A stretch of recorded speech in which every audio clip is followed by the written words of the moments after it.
నా యూట్యూబ్ కుటుంబ సభ్యులందరికీ నమస్కారం. మారుతి వండర్స్కి స్వాగతం, సుస్వాగతం.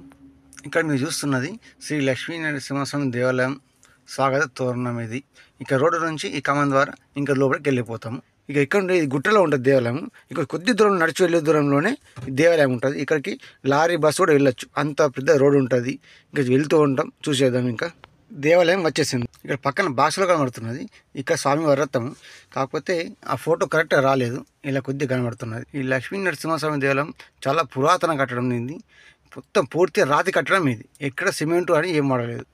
ఇంకా దేవాలయం లోపలికి వచ్చేసినాము. ఈ ముందర రైట్ కుడి వైపున గర్భగుడి ఉంటుంది.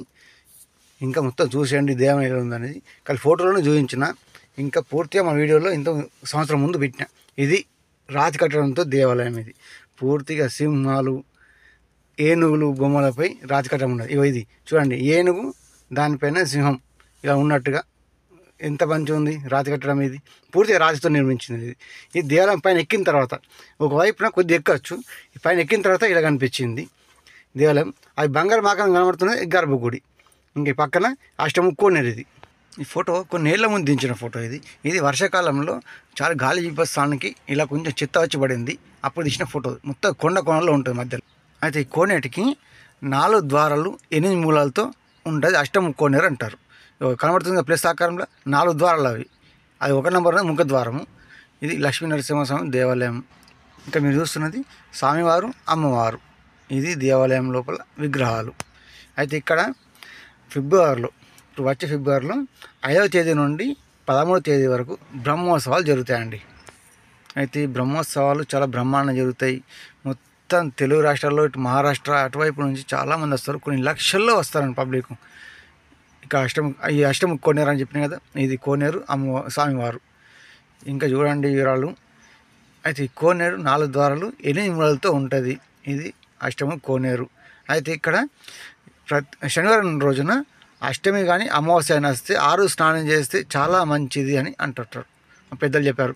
అయితే ఇలాంటి అష్టముఖ కోనేరు దక్షిణ భారతదేశంలో ఎక్కడ లేదు అని మాకు చెప్పిన మాటలు. ఇక్కడ ఒక మంచి రోజున ఇలా మొత్తం అందరూ స్నానం చేయడానికి వచ్చినప్పుడు తీసిన ఫోటో. ఇది కొన్నేళ్ల ముందు తీసిన ఫోటోలు, ఈ మధ్య తీసినవి కావు. చూడండి ఎట్లా ఉన్నాయి కొనేరు. అయితే ఇలాంటి కొనేరు మీకు ఎక్కడైనా చూసి ఉంటే ఒకసారి కామెంట్ చేయండి. అయితే మా పెద్దలు చెప్పిన ప్రకారంగా నేను చెప్తున్నాను మీకు. అది అష్టముఖ కోనేరు 4 ద్వారాలు 8 మూలలతో ఇక్కడ లేదు దక్షిణ భారతదేశంలో అని చెప్పారు. అదే మేము చెప్తున్నా. అందుకే మీరు ఎక్కడ చూసి ఉంటే కామెంట్ చేయండి నాకు. అయితే ఆ కోనేరు ఇక నీళ్ళు తగ్గిన తర్వాత ఒక ఫోటో. అది ఇంకా పూర్తి ఎండాకాలంలో ఎప్పుడైనా వాటర్ తగ్గినప్పుడు ఇక్కడ శుభ్రం చేయడానికి మొత్తం ఓపెన్ చేసేసారు, ఇక్కడ శుభ్రం చేస్తున్నారు. ఆ ఫోటో అది మొత్తం పూర్తి చాలా లోతు ఉంటాయండి ఈ కోనేరు. దాదాపుగా మా కరెంటు స్తంభాలు ఉంటాయి కదా, 1.5 నుంచి 2 స్తంభాలు మునిగేంత లోతు ఉంటాయండి నాకు తెలిసి. ఎంత ఉంటుంది లోతు అని పక్క చెప్పలేను. దాదాపుగా కరెంటు స్తంభాలు 1.5 నుంచి 2, ఆ 2 స్తంభాలు మునిగేంత లోతెత్తు ఉంటుంది. అయితే ఈ ఫోటోలన్నీ అది శుభ్రం చేయ ఒకప్పుడు మా తాతగారు ఇక దేవాలయం చైర్మన్ ఉండే, అప్పుడు ఒకసారి శుభ్రం చేస్తే చూసిన తర్వాత ఎప్పుడు తీసిన ఫోటోలు అండి ఇవి. అంటే ఇంజన్ పెట్టి మొత్తం వాటర్ తీసి శుభ్రం చేయడం నేను చూసిన కొన్నేళ్ల ముందు. అయితే ఇలా కొనేది మాత్రం ఎవరు చూడరు, సాధ్యం కాదు. మొత్తం నీళ్ళు ఎప్పుడు నిండి ఉంటాయి. ఇంకా వర్షాకాలం వచ్చిందంటే ఎప్పుడు పూర్తి ఎండిపోతాయండి. అయితే ఇప్పుడు ఫిబ్రవరిలో ఇక్కడ బ్రహ్మోత్సవాలు జరుగుతాయి బ్రహ్మాండంగా. కొన్ని లక్షల్లో మంది వస్తారు. అయితే ఫిబ్రవరి 5వ తేదీ నుండి 13వ తేదీ వరకు ఇక్కడ బ్రహ్మోత్సవాలు.